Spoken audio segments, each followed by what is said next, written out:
guys rock! The next stellar piece of video is an interview with up-and-coming artist Todd Alsup. Listen for him on Maris Radio and check for future performances at Maris. Check out his MySpace now!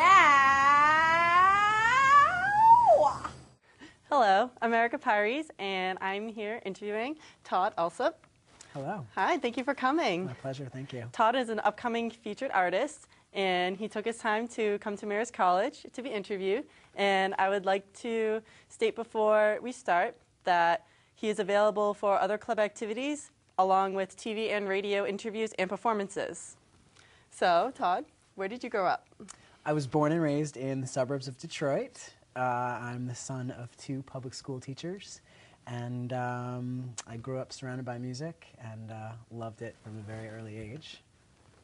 What got you motivated to become an artist? As far back as I can remember, I think it was just sort of an innate thing with me. I was the kid running around the house banging on drums and writing stories and singing at the top of my lungs and driving everybody in my family crazy. So I think it was just sort of, I was born into this desire to make music.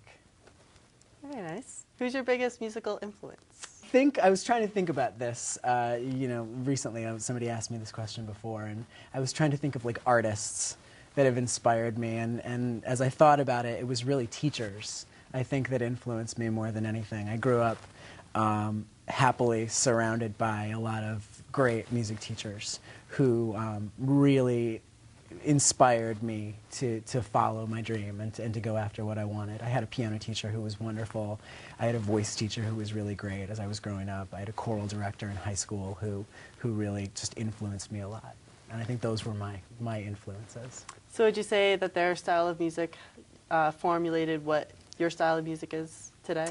I don't know if it was so much their style of music. I think it was their love of music. But I think if we're talking about like styles of music, when I was young, I remember sort of finding my parents' like record collection, and that sort of started like this love of pop music. And but their record collection was all really classic stuff. It was like the Beatles, and it was Motown, and it was Stevie Wonder, and it was Elton John.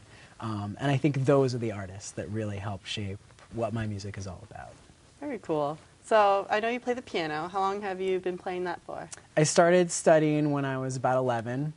And previous to that, my grandparents are from the South, and they listen to a lot of country music. And so I kind of was slightly interested in country music because they listened to it. And I remember taking a trip like to Nashville with them once and thinking country music was really cool. I don't write country music now, but so they bought me a guitar, I think when I was probably about 9. And I tried playing the guitar, but I wasn't feeling the guitar. It hurt my fingers. So, but we came out here today.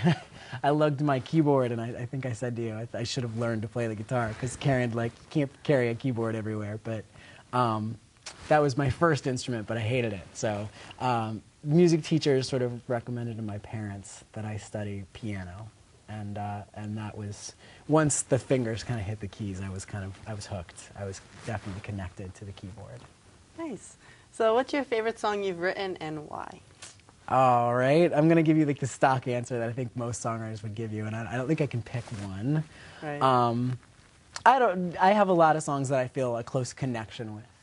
And I think every songwriter probably has a list of songs that they've kind of put on the back burner too. But there's one song that we're working on right now that I'm in the studio right now working on new tracks, and there's a song called It's Always Monday, which is just sort of about the daily grind and feeling like you're caught in like a time warp and feeling like you have all these dreams that you want to sort of latch onto but can't quite get there.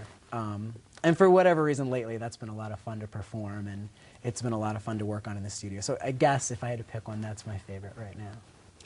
Very cool. So you perform live. What's your favorite part about that? How does it feel? I think the coolest thing about it is that you get to meet new people, that hopefully you're given an opportunity to win over new people. And one of the most rewarding things that I get out of performing live is when people come up to me and tell me that their songs really speak to them, that they mean something to them, and for whatever they're going through in their own lives, it really speaks to that. And that's really cool. That's really just the best part. Yeah, I can imagine. So you have your EP out, Facts and Figures. Is it out in stores? It's not in stores. It's available online. It's on iTunes. So I guess that's a store, right? Mm-hmm. And it's also available through my website. Okay. And is there a story behind the name of it or behind the CD? Or The name, Facts and Figures, it comes from one of the lyrics in one of the songs. One of the songs is called Theory, which is about challenging someone's sort of preconceptions. And one of the lyrics is, quote me, facts and figures, list the reasons for why you can't give yourself over to me. Very nice. So everyone go out and buy that right now. Thank you for the plug. I appreciate it. You can find them on MySpace, definitely. Yep. So do you have... I'm on Facebook, too. Yes, Facebook, MySpace and Facebook. All college students have that, I know. So do you have any advice for any aspiring musicians? I think probably the piece of advice that I would give is don't ever let anybody tell you to be anything but yourself. There are plenty of people out there, I think, who will try to tell you that you need to be something else to be successful, but really, truly, to be truly successful, I think you have to be honest with yourself and let that shine through. So you recently joined the NACA. Now, can you tell us about that, what it stands for? Yeah, NACA stands for the National Association of Campus Activities, and it's a collection of student activities officers from campuses around the country who select talent to come and perform at their campuses. So we will be attending a couple different conventions this fall to meet with those activities officers and hopefully book a bunch of college gigs. That's our hope. Hopefully college touring will be kind of like the next step in reaching a bigger audience with my music. Yes, definitely. So is there anything else you'd like to share with us today? I hopefully will be meeting with some representatives from Marist, and I'd love to come and perform at Marist sometime soon. So check me out on MySpace, check me out on Facebook, and I'd love to hear from you. Todd's CD has been placed at several college radio stations, and we are expecting big things from him to accomplish. So it's been great having you here. Thank you so much. I thank you, and definitely I've listened to your songs, and they're great. I love them, and I'm expecting to see that out in stores very soon. Thank you so much. And we're going to have Todd perform right now with his keyboard, one of his songs. Cool. So thank you for the interview. Yeah, my pleasure. Thank you.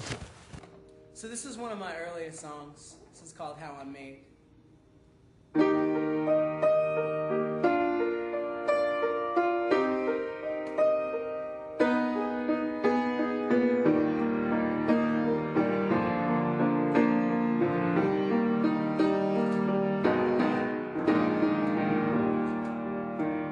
Never said I was without my faults, quite the opposites.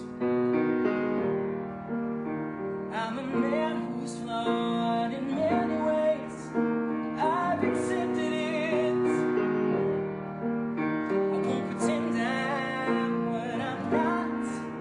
I'll skip the whole charade, and I'll tell you right now that I can't change how I'm made.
But my biggest fault is that I always give my heart too soon.